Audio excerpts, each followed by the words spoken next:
Many tribal groups reacted against the colonial forest laws.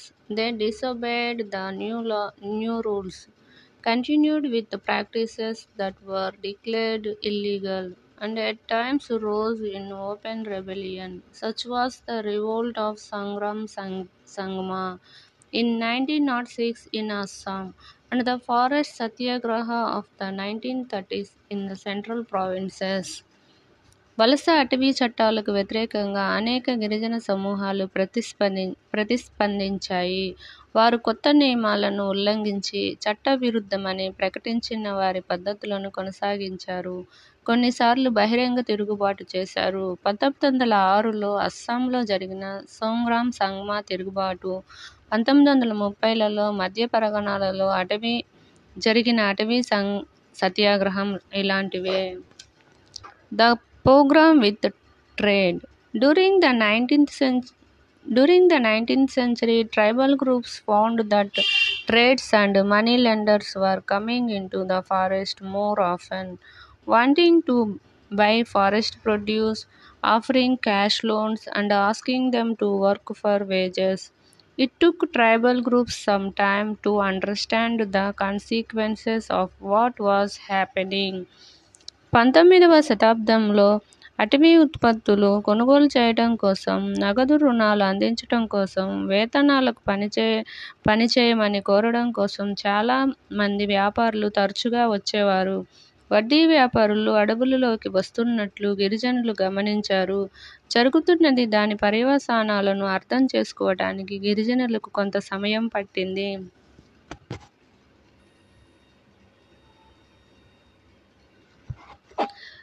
Let us consider the case of the silk growers. In the 18th century, Indian silk was in demand in European markets. The fine quality of Indian silk was highly valued and exports from India increased rapidly. As the market expanded, East India Company officials tried to encourage silk production to meet the growing demand. పట్టును సాగు చేసే వారి స్థితిని ఇప్పుడు పరిగణలోకి తీసుకుందాం. 18వ శతాబ్దంలో భారతీయ పట్టుకు ఐరోపాలోని మార్కెట్లో గిరాకీ ఉండేది. భారతీయ పట్టుకు గల మంచి నాణ్యత వల్ల దానికి విలువ ఎక్కువగా ఉండేది. భారతదేశం నుండి పట్టు ఎగుమతులు గణనీయంగా పెరిగాయి. మార్కెట్ విస్తరించడంతో ఈస్ట్ ఇండియా కంపెనీ అధికారులు పెరిగిన గిరాకీకి తగినట్టుగా పట్టు ఉత్పత్తిని ప్రోత్సహించేందుకు ప్రయత్నించారు. Hazarabad, in present-day Jharkhand, was an area where the Santalos raided cocoons. The traders dealing in silk sent in their agents who gave loans to the tribal people and collected the cocoons. The growers were paid in 3 or 4 rupees for 1,000 cocoons. ప్రస్తుత జార్ఖండ్లోని హజరీబాగ్ ప్రాంతంలో పట్టుగూళ్లకు పెంచేవారు. పట్టు వ్యాపారులు తమ ప్రతినిధులను గిరిజన ప్రజల వద్దకు పంపి వీటి ద్వారా గిరిజనులకు రుణాలు అందించేవారు. పట్టుగూళ్లను సేకరించేవారు పట్టుగూళ్లను పెంచేవాళ్లకు 1,000 పట్టుగూళ్లకు 3 నుండి 4 రూపాయల వరకు ఇచ్చేవారు.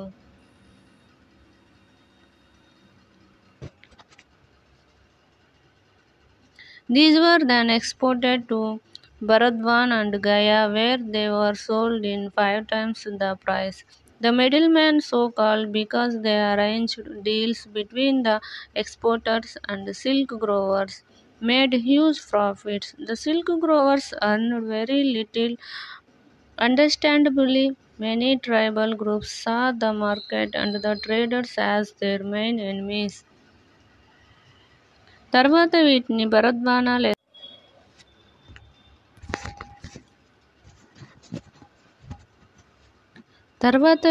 బర్ద్వాన్ లేదా గయాకు ఎగుమతి చేసి 5 రెట్లు ఎక్కువ ధరకు అమ్మేవారు. పట్టు ఉత్పత్తిదారులకు, ఎగుమతిదారులకు మధ్య ఒప్పందం కుదిర్చే మధ్యవర్తులు భారీ లాభాలను ఆర్జించేవారు. పట్టు సాగు చేసేవారు చాలా తక్కువగా సంపాదించేవారు. దీనిని అర్థం చేసుకున్న గిరిజనులు మార్కెట్ని, వ్యాపారులను తమ ప్రధాన శత్రువులుగా భావించేవారు.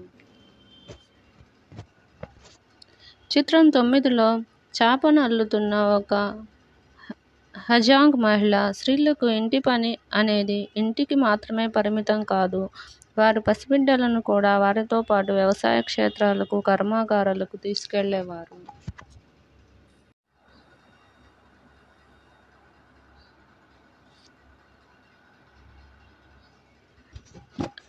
The search for work. The flight of the tribals who had to go far away from their homes in search of work was even worse. From the late 19th century, tea plantations started coming up and mining became an important industry. Tribals were recruited in large numbers to work the tea plantations of Assam and the coal mine of Jharkhand. They recruited though contractors who paid them miserably low wages and prevented them from returning home. పని కోసం వెతుకులాట. పని కోసం తమ నివాసాలు వదిలి సుదూర ప్రాంతాలకు వెళ్లే గిరిజనుల దుస్థితి మరీ దారుణంగా ఉండేది. 19వ శతాబ్దం మలిభాగం నుండి తేయాకు తోటల సాగు ప్రారంభమైంది. అలాగే గనుల తవ్వకం అనేది ఒక ప్రధాన పరిశ్రమగా మారింది. అస్సాంలోని తేయాకు తోటలలో, జార్ఖండ్లోని బొగ్గు గనులలో పనిచేయడానికి గిరిజనులు పెద్ద సంఖ్యలో నియమించారు. వారిని నియమించుటకు కాంట్రాక్టర్లు వారి దగ్గర తక్కువ వేతనం చెల్లించేవారు. వారిని ఇంటికి తిరిగి వెళ్ళనిచ్చేవారు కాదు. A closer look. Though the 19th and 20th centuries, tribal groups in different parts of the country rebelled against the changes in laws, the restrictions on their practices, the new tax they had to pay, and the exploitation by traders and money lenders. The Coles rebelled in 1831-32. Santalas rose in revolt in 1855. The Bastar Rebellion in central India broke out in 1910, and the Warli Revolt in Maharashtra in 1940. The movement that Birsa led was one such movement. నిశిత పరిశీలన. 19-20 శతాబ్దాలంతా చట్టాలలో వచ్చిన మార్పులు, వారి పద్ధతులపై విధించిన ఆంక్షలు, వారు చెల్లించాల్సిన కొత్త పన్నులు, వర్తకులు, వడ్డీ వ్యాపారుల దోపిడీకి వ్యతిరేకంగా గిరిజనులు తిరుగుబాటు చేశారు. 1831-32లో కోలులు, 1855లో సంతాలులు, 1910లో బస్తరులు తిరుగుబాట్లు చేయటం ప్రారంభించారు. 1940లో మహారాష్ట్రలో వర్లీలు తిరుగుబాటు చేశారు. బిర్సా నడిపిన ఉద్యమం అలాంటి ఉద్యమాలలో ఒకటి.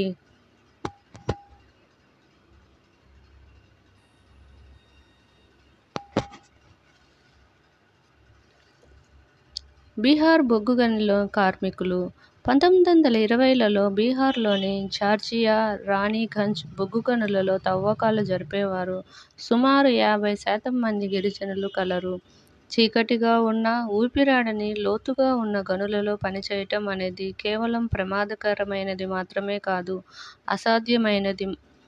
అసాధ్యమైనది మాత్రమే కాదు, కొన్నిసార్లు ప్రాణాంతకంగా కూడా ఉంటుంది. 1920లలో భారతదేశంలోని బొగ్గు గనులలో ప్రతి సంవత్సరం రమారమి 2000 మంది కార్మికులు చనిపోయేవారని మీకు తెలుసా?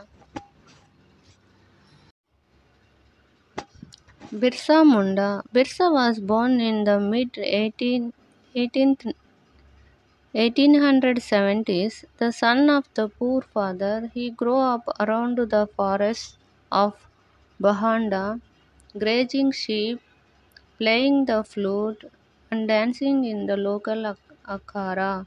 Forced by poverty, his father had to move from place to place looking for work.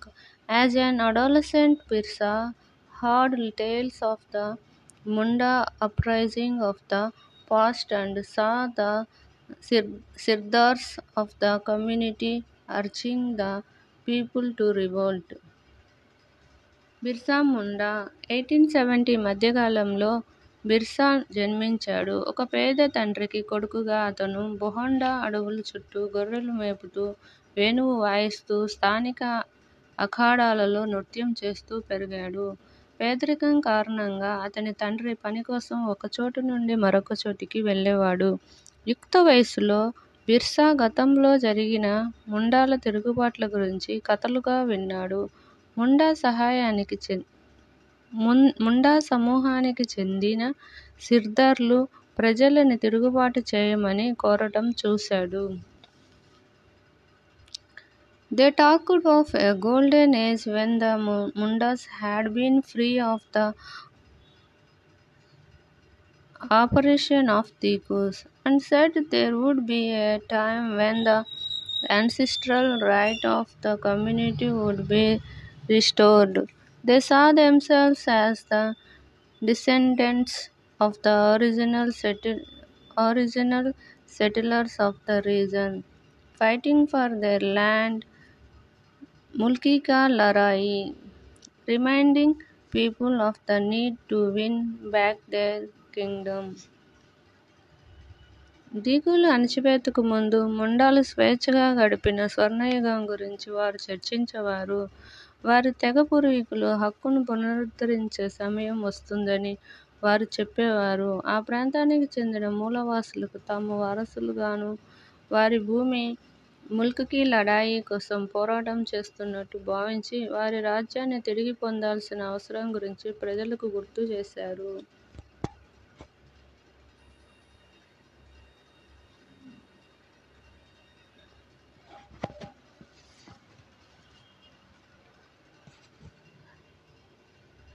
Birsa went to the local missionary school and listened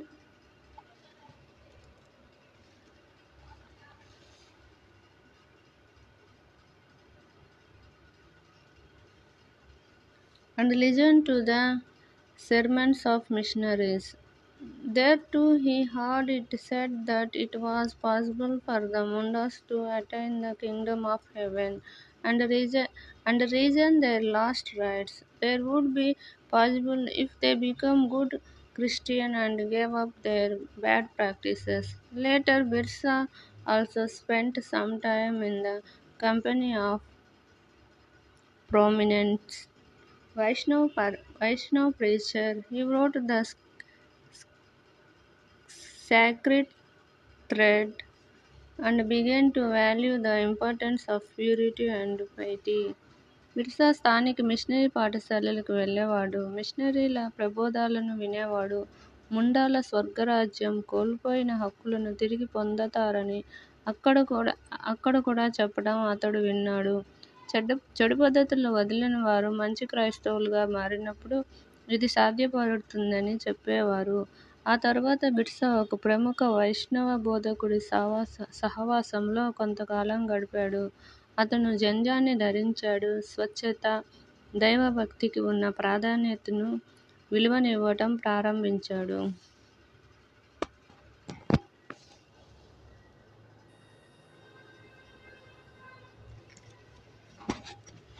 Birsa was deeply influenced by many of the ideas he came to touch with in his growing up years. His movement was aimed at reforming tribal society. He urged the Mundas to give up drinking liquor, clean their village, and stop believing in witchcraft and sorcery.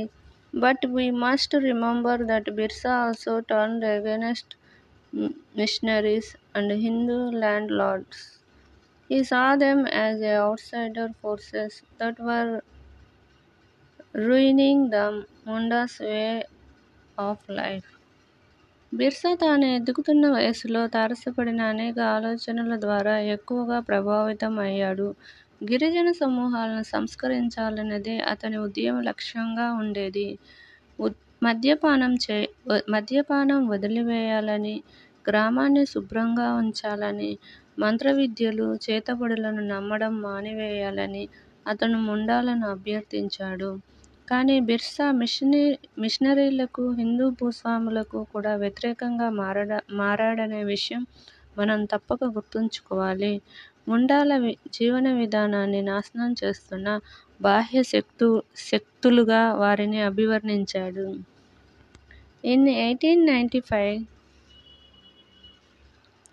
Birsa urged his followers to recover their glorious past.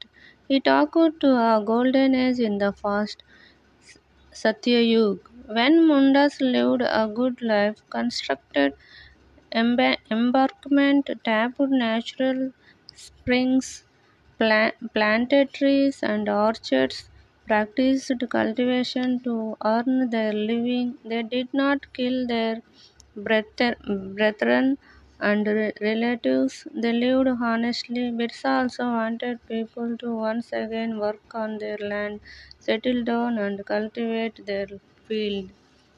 వారి పూర్వ వైభవానికి తిరిగి పొందమని 1895లో బిర్సా అతని అనుచరులకు పిలుపునిచ్చాడు. అతను గతంలోని ఒక స్వర్ణయుగం గురించి మాట్లాడుతూ అది సత్యయుగం అని, అందులో ముండాలు మంచి జీవనాన్ని గడిపారని, కరకట్టలు నిర్మించారని, సహజ నీటి బుగ్గలు వాడుకున్నారని, చెట్లు పండ్ల మొక్కలు నాటారని, జీవనోపాధి కోసం వ్యవసాయం చేశారని తెలిపాడు. వారు తమ సహోదరులు, బంధువులను చంపలేదు. వారు నిజాయితీగా జీవించారు. బిర్సా కూడా తన ప్రజలు మరొకసారి వారి భూములలో పని చేసుకోవాలని, స్థిరపడాలని, వారి భూములు సాగు చేసుకోవాలని కోరుకున్నాడు.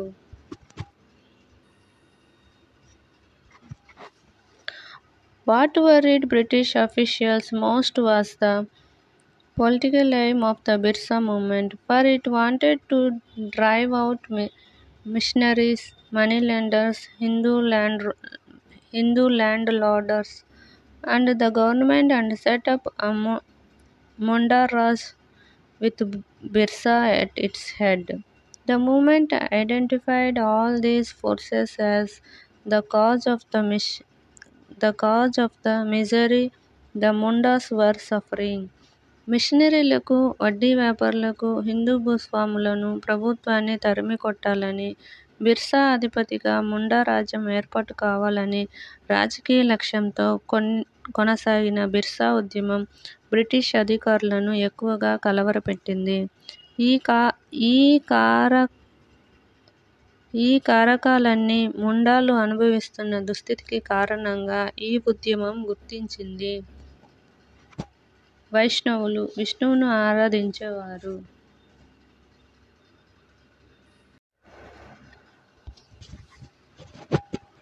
The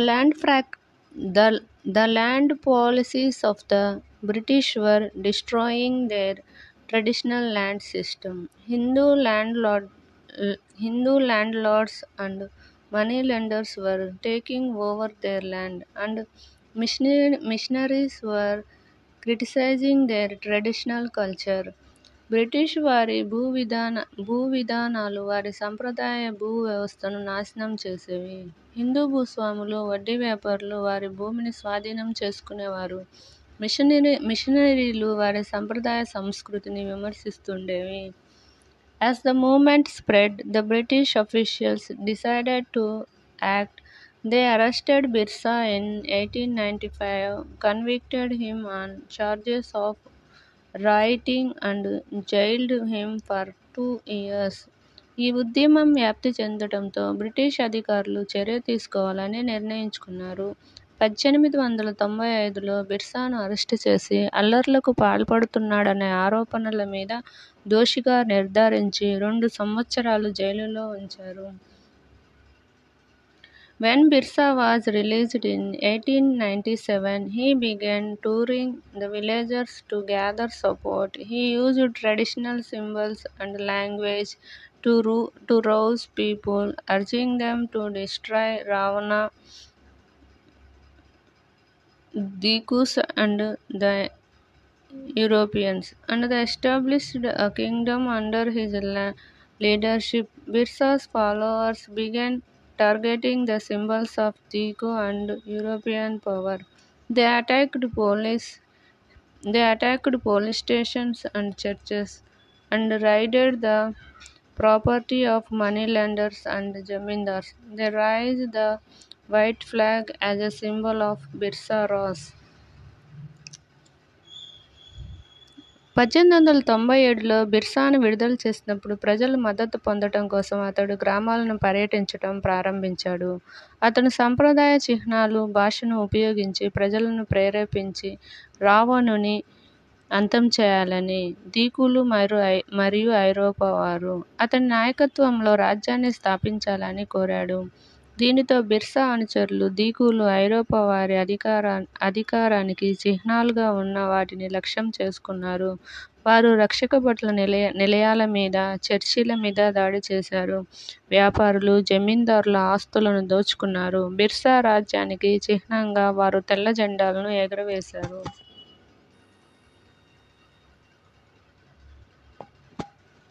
In 1900, Birsa died of cholera and the movement faded out. However, the movement was significant in at least two ways.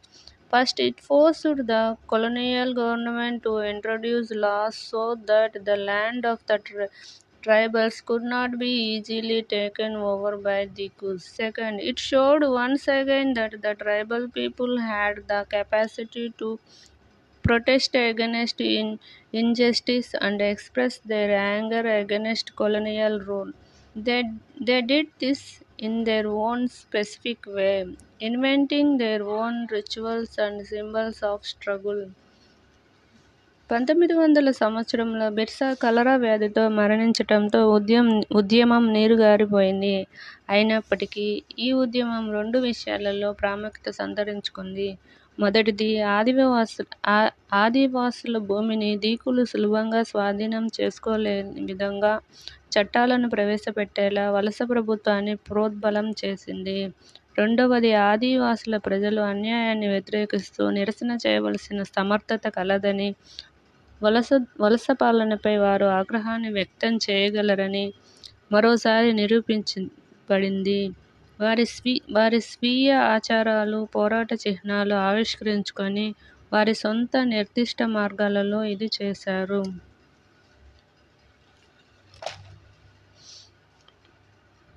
ముఖ్యమైన విషయాలు: 1906లో అస్సాంలో సోంగ్రామ్ సంగ్మా తిరుగుబాటు జరిగాయి. 1930లో సత్యాగ్రహం రివోల్ట్ సెంట్రల్ ప్రావిన్స్లో జరిగింది. 18వ శతాబ్దంలో భారతీయ పట్టుకు చాలా గిరాకీ ఉండేది. పట్టును బాగా ఎగుమతి చేసేవారు. జార్ఖండ్లోని హజారీబాగ్ ప్రాంతంలో సంతాలాలు పట్టుగూళ్లను పెంచేవారు. 1000 పట్టుగూళ్లకు 3 లేదా 4 రూపాయలను పొందేవారు. బర్ద్వాన్, గయాకు ఎగుమతి చేసి 5 రెట్లు ఎక్కువ ధరకు అమ్మేవారు.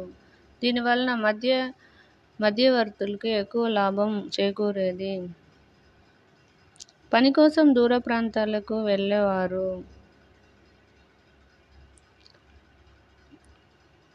అస్సాంలోని తేయాకు తోటలలోనూ, జార్ఖండ్లోని బొగ్గు గనుల్లోనూ పనిచేసేవారు. ఎక్కువ మంది డబ్బును తక్కువగా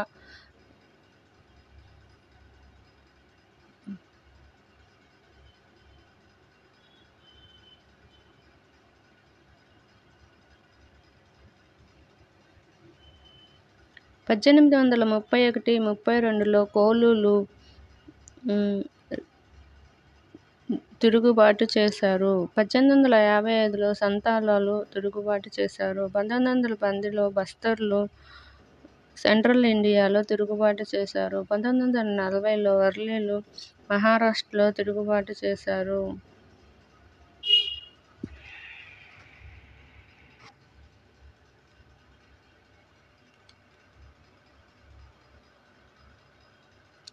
1895లో బిర్సా అధిపతిగా ముండా రాజ్యం ఏర్పాటు కావాలని రాజకీయ లక్ష్యంతో కొనసాగిన బిర్సా ఉద్యమం బ్రిటిష్ అధికారులను కలవరపెట్టింది. 1897లో బిర్సాను అరెస్టు చేశారు. 1897లో బిర్సా విడుదలయ్యారు. 1900 సంవత్సరం కలరా వ్యాధితో బిర్సా మరణించాడు. Thank you for watching.